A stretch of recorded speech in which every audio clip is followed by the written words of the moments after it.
Hi friends, ഞാൻ ഒരു അടിപൊളി ഐറ്റമാണ് ഉണ്ടാക്കി കൊണ്ടുവന്നത്. നിങ്ങൾക്ക് ചൂട് കാലങ്ങളിലൊക്കെ നല്ല ചൂടാണിപ്പോൾ. അപ്പോൾ നമുക്ക് എന്ത് വെയിലത്തിട്ട് ഉണക്കിയാലും പെട്ടെന്ന് തന്നെ ഉണങ്ങി കിട്ടും. ഒരു ദിവസത്തുകൊണ്ട് നമുക്ക് ഉണ്ടാക്കാൻ പറ്റുന്നൊരു ഐറ്റമാണ്.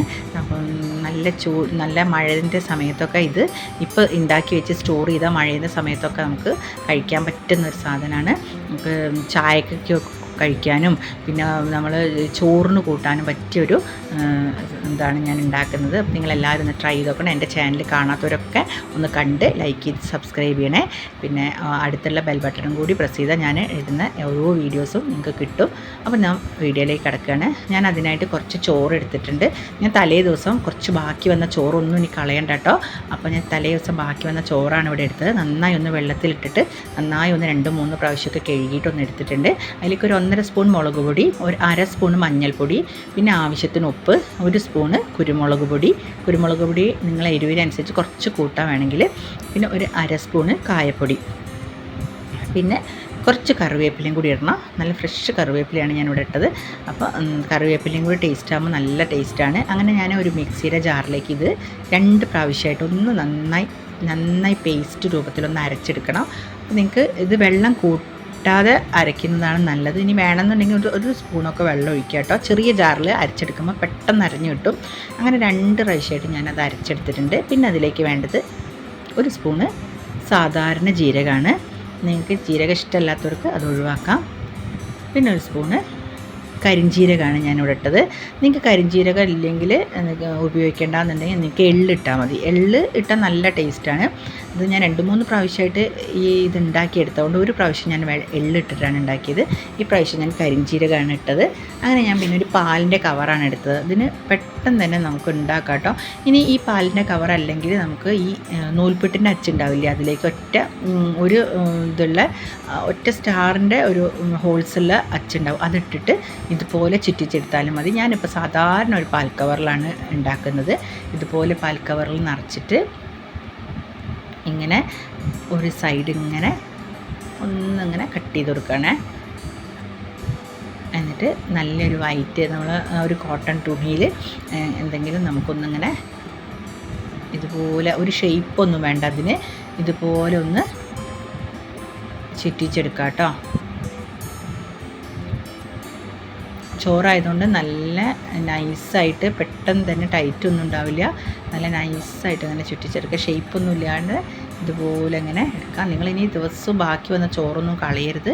ഇതുപോലെ ഒരു 10 മിനിറ്റ് ഇതിനായിട്ട് മാറ്റി വെച്ചാൽ നമുക്ക് നല്ല അടിപൊളിയായിട്ട് സ്നാക്സ് ഉണ്ടാക്കിയെടുക്കാം. ഞാൻ എല്ലാം ഇതുപോലെ ചുറ്റിച്ചെടുത്തിട്ടുണ്ട്. ഇനി നമുക്കൊന്ന് വെയിലത്ത് വെച്ച് ഉണക്കണം. നല്ല വെയിലാണെങ്കിൽ ഒറ്റ ദിവസം വെയിൽ മതി കേട്ടോ.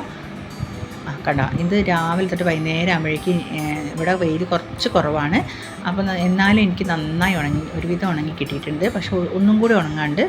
അപ്പോൾ ഞാനത് ഒന്നായിട്ട് ഇതുപോലെ വെയിലത്ത് വെച്ച് കഴിഞ്ഞാൽ നമുക്ക് ഇതുപോലെ ഈ തുണിയിൽ നിന്ന് ഇങ്ങനെ കൈ വെച്ച് ഇങ്ങനെ ഓരോന്നും എടുക്കാം കേട്ടോ. ഇതുപോലെ പൊട്ടിയിട്ടില്ല ഇത്. അപ്പോൾ എനിക്ക് ഒന്നും കൂടി വെയിൽ കൊള്ളാനുണ്ട്. ഞാൻ ഇത് ഓരോന്നായിട്ട് എടുത്ത് ഒരു കൂട്ടി വെക്കുകയാണ്. ഇതുപോലെ എല്ലാം ഞാൻ ഇങ്ങനെ പറിച്ചെടുത്തിട്ടുണ്ട് ആ തുണിയിൽ നിന്ന്. ഇനി നമുക്കിത് പിറ്റേ ദിവസം ഒരു പ്ലേറ്റിലേക്ക് ഇട്ടിട്ട് ഉണക്കിയെടുത്താലും മതി. ഇപ്പോൾ 2 ദിവസത്തെ ഉണക്കം എന്തായാലും എനിക്ക് ആവശ്യമാണ്. ഞാൻ ഇതുപോലെ ചെയ്ത് വെച്ചിട്ടുണ്ട്. അപ്പോൾ ഇത് ഉണങ്ങട്ടെ. ഇത് ഉണങ്ങിയിട്ട് ഞാൻ ഉണങ്ങുമ്പോഴേക്ക് 2 ദിവസം കൂടി കഴിയും. അപ്പം ഞാൻ ഇതിൻ്റെ മുന്നേ ഉണക്കി വെച്ചത് കാണിച്ചു തരാം. ഇതുപോലെ ഔട്ട് ഉണങ്ങിയിട്ട് ഒരു കറുപ്പ് കളറിൽ വരും. നമുക്ക് ഈ മുളക് പൊടിയൊക്കെ ഉള്ളതുകൊണ്ട് ഇത് ഞാൻ കുറച്ച് മുന്നേ ഉണ്ടാക്കി വെച്ചതാണ്. പക്ഷെ അതൊന്ന് പൊടിഞ്ഞു പോയി. കുട്ടികളൊക്കെ കൈവച്ചൊന്ന് പൊടിച്ചപ്പോൾ ഒന്ന് പൊടിഞ്ഞു പോയിട്ടുണ്ട്. അപ്പോൾ ഇത് നമ്മൾ പൊടിക്കാണ്ട് ഒരു പാത്രത്തിലിട്ടിട്ട് ആ സമയത്ത് വേണമെങ്കിൽ കുറേശ്ശെ എടുത്തിട്ട് വറുത്തെടുക്കുക. ഇതുപോലെ പൊട്ടണം. വെയിലത്ത് ഉണങ്ങിയെന്ന് പറഞ്ഞാൽ ഇതുപോലെ പൊട്ടിക്കഴിഞ്ഞാൽ ഒന്നും ആവില്ല. നിങ്ങൾ നല്ലൊരു ടിന്നിലിട്ട് സൂക്ഷിച്ചാൽ ഒരു കൊല്ലം വരെ നമുക്ക് ഉപയോഗിക്കാം. ഇതുപോലെ പൊട്ടി തുടങ്ങിയാൽ നമുക്ക് എടുത്ത് വയ്ക്കാം കേട്ടോ. കുട്ടികൾക്കൊക്കെ വൈകുന്നേരം വന്നു കഴിഞ്ഞാൽ ചായക്കൊക്കെ ഉണ്ടാക്കി കൊടുക്കാനും ഒക്കെ നല്ല ടേസ്റ്റാണ്. ഇനി മുളക് പൊടിക്ക് പകരം പച്ചമുളക് ഇട്ടിട്ടും നിങ്ങൾക്ക് അരയ്ക്കാം കേട്ടോ. അങ്ങനെ ഞാൻ ഇതെല്ലാം ഒന്ന് വറുത്തെടുക്കാൻ പോകണം. നന്നായി ചീനച്ചട്ടി ചൂടായിട്ട് വെളിച്ചെണ്ണ ഒഴിച്ച് കഴിഞ്ഞാൽ നല്ല ചൂടായി കഴിഞ്ഞാൽ ഇതിലേക്ക് ഇട്ട് കൊടുത്താൽ ഇതുപോലെ അങ്ങനെ പൊന്തി വരും. കണ്ടോ, ഇത് വെറും ചോറ് മാത്രമേ ഞാൻ ഉപയോഗിച്ചിട്ടുള്ളൂ. അതിൽ വേറെ ഒന്നും എക്സ്ട്രാ നിങ്ങൾ കാണാനില്ലാണ്ട് വേറെ ഒന്നും ഞാൻ കൂട്ടിയിട്ടില്ല. അതാണ് ഇതുപോലെ പൊരിഞ്ഞ് വരും. നല്ല ടേസ്റ്റാണ്. നമ്മൾ നുറുക്കൊക്കെ കഴിക്കുന്ന അതേ ടേസ്റ്റാണ് കേട്ടോ അത് കഴിച്ചാൽ. അപ്പോൾ ഞാൻ ഇതുപോലെ ഞാനിങ്ങനെ വറുത്തിട്ട് 2-3 പ്രാവശ്യമൊക്കെ ആയിട്ട് വറുത്തിട്ട് ഇതെടുത്തിട്ടുണ്ട്. മഴക്കാലത്തൊക്കെ നമുക്കിത് ഇങ്ങനെ ഒരു ടിന്നിലിട്ട് സൂക്ഷിച്ച് വെച്ചാൽ നമുക്ക് കുറേശ്ശെ വറുത്തിട്ട് കഴിക്കാം കേട്ടോ. ഞാൻ ഈ മഴക്കാലത്ത് ഓരോന്ന് ഉണക്കിയൊക്കെ വെക്കും. അപ്പോൾ അതുപോലെ ഞാൻ ഇതും ഈ അരിൻ്റെ ഇതും ഉണ്ടാക്കി വെക്കാറുണ്ട് ചോറിൻ്റെ. അപ്പോൾ ഞാൻ എല്ലാം വറുത്തെടുത്തിട്ടുണ്ട്. നിങ്ങളെല്ലാവരും ഒന്ന് ട്രൈ ചെയ്ത് നോക്കണം. നിങ്ങൾ വെറുതെ ഒരു 10 മിനിറ്റ് ഇതിലേക്ക് നോക്കിയാൽ നമ്മളെ ചോറ് വേസ്റ്റ് ആവുന്ന ചോറ് കളയും വേണ്ട.